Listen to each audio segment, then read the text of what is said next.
This is Lecture 4 from Chapter 2 on the Constitution from American Government Roots and Reform for PLS 211 U.S. Government 1 at Rappahannock Community College with your instructor, Matt Brent.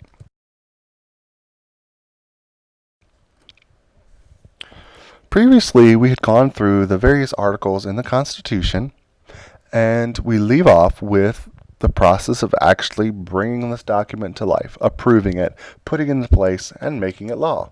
So we have to ratify the thing. The framers were a little worried about resistance from state legislatures, so they mandated that the new Constitution be ratified by special ratifying conventions in each state. From the fall of 1787 to the summer of 1788, the proposed Constitution was hotly debated throughout the entire country. The ratification debate was polarized around the ideas of two groups of people, the Federalist and the Anti-Federalist, who we could kind of consider the first two political parties in the country. So let's look at these two groups. In general, the Federalists were in favor of the new Constitution, and the Anti-Federalists were not. The primary concern that the Anti-Federalists had was that the power of the newly proposed central government was pretty strong. They are concerned about the civil liberties and the freedoms of the people. They preferred most power to rest at the state level, where it was more easily limited and controlled in their minds. Also, they believed that people were closer to their state government, more so than they would be to the federal government. We also see the arrival of documents which later become called the Federalist Papers. Much of the debate took place in newspapers and pamphlets written under pseudonyms, as was pretty customary at the time. What we now call the Federalist Papers and the Anti-Federalist Papers are a collection of those writings. The Federalist Papers, which were those that were arguing for ratification of the Constitution, were written mainly by James Madison, Alexander Hamilton, and John Jay. The Anti-Federalist Papers, those opposing ratification or insisting on additional amendments to protect civil liberties, were penned by men like Patrick Henry, George Clinton, John Winthrop, and George Mason. The Anti-Federalists feared that the power of the new national government would ride all over the civil liberties of the people. They feared higher taxes, a standing army, a tyrannical executive, and a Supreme Court that would interfere with states' rights. They also complained that there was no Bill of Rights, which had, up until this point, been a tradition of all the state constitutions. As you can see on the chart on the screen, we can break down the differences, or some of the major differences, between the Federalist and the Anti-Federalist. As you can see through a quick glance, in many ways they're almost opposite.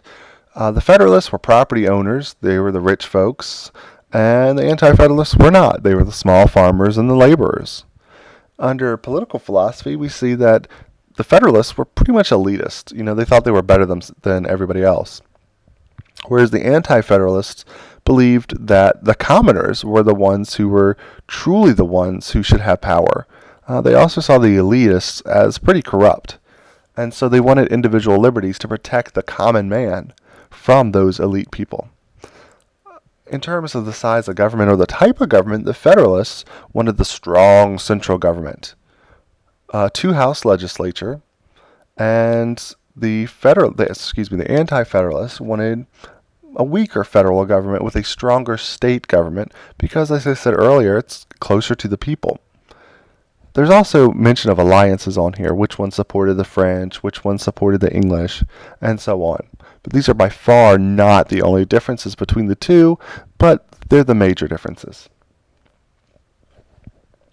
The last step, of course, is to actually ratify the Constitution. We got to wrap this all up. 9 states had actually ratified the Constitution by June 1788. However, the 2 largest states hadn't. Virginia and New York, which together were about 40% of the entire population of the United States, hadn't actually ratified it. Once Virginia ratified, New York was pretty much forced to ratify, despite having some misgivings, or the thought that it might have been left out of the new Union, and it definitely didn't want that. The states voted to ratify with a margin of only about 3 votes. However, they insisted that the first order of business for this new Congress would be to create a Bill of Rights. North Carolina didn't ratify the Constitution until September 1789, and Rhode Island remained outside of the Union until 1790.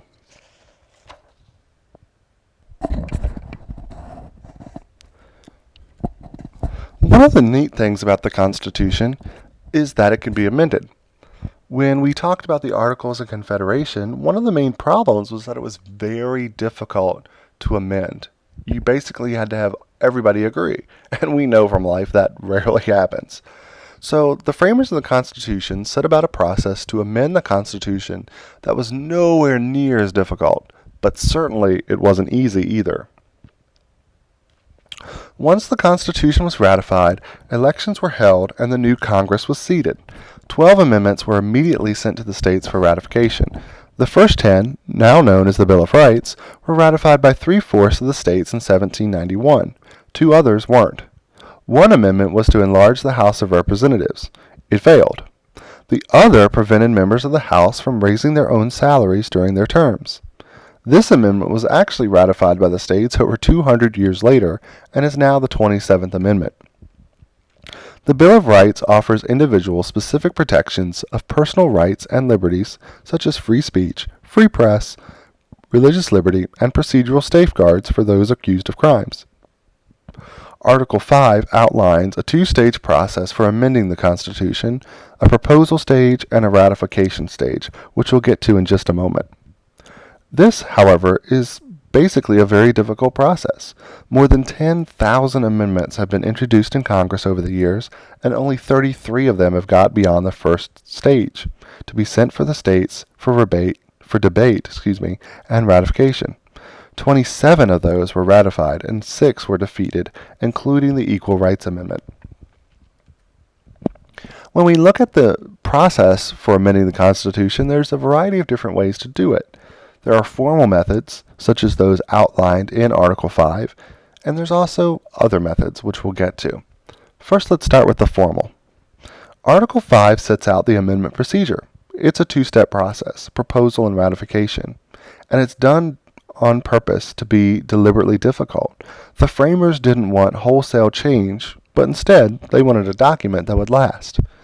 An amendment can be proposed through a vote of 2/3 of both houses of Congress, or by a vote of 2/3 of the state legislatures calling upon Congress to call a national convention to propose amendments. The second method has never been used, but its threat looms large. Once a convention is called, the entire Constitution could be up for dramatic change. Ratification also has 2 methods. The more common method is ratification by 3/4 of state legislatures. Alternatively, an amendment can be ratified by conventions in 3/4 of the states. The latter method has been used only once, for the 21st Amendment, which repealed the prohibition. Here on the screen is a brief chart which summarizes those 2 steps. As you can see, there's 2 methods of proposal and 2 methods of ratification. So realistically, there's 4 different ways we can propose and ratify a constitutional amendment. As the chart shows, the usual method involves 2/3 vote in both houses of Congress, and the ratification procedure by having 3/4 of the states and having the legislatures of 3/4 of their states actually vote to approve it. Now, as I said, there are also other methods to amend the Constitution. The formal method is seen in the chart above. But the formal amendment process is rather slow and cumbersome to deliberately ensure that any additions to the Constitution are serious and thoughtful and not simply frivolous. The Constitution, though, also changes informally through judicial interpretation and through cultural and societal change. So when we look at judicial interpretation, it's the first informal amendment to the Constitution, and that might have involved John Marshall's interpretation of the Constitution that granted the Supreme Court the power of judicial review. The Supreme Court has dramatically changed the way it interprets many clauses of the Constitution over the years. In particular, it has vastly broadened the interpretation of the Commerce Clause to include civil rights issues. The Supremacy Clause has been interpreted differently over the years as well. the Supreme Court has drastically changed its position on slavery and women, has adapted to new technologies and forms of communication in its interpretation of the First Amendment, and reinterpreted the meaning of due process in the 14th Amendment, and others. Social and cultural change have also stimulated some of the court's interpretations and have also influenced how Congress and the executive branch read the Constitution. Not so many years ago, we the people excluded blacks, women, the poor, and other groups. The Founding Fathers didn't think in terms of gender discrimination or the Americans with Disabilities Act. In addition, large and activist government was accepted in the 1930s and 40s. And now we are trending away from that and leaning towards smaller government and states' rights. These are just some of the ways that the Constitution has changed over the years. It's a flexible and graceful document that's standing the test of time. And that concludes our study of the Constitution.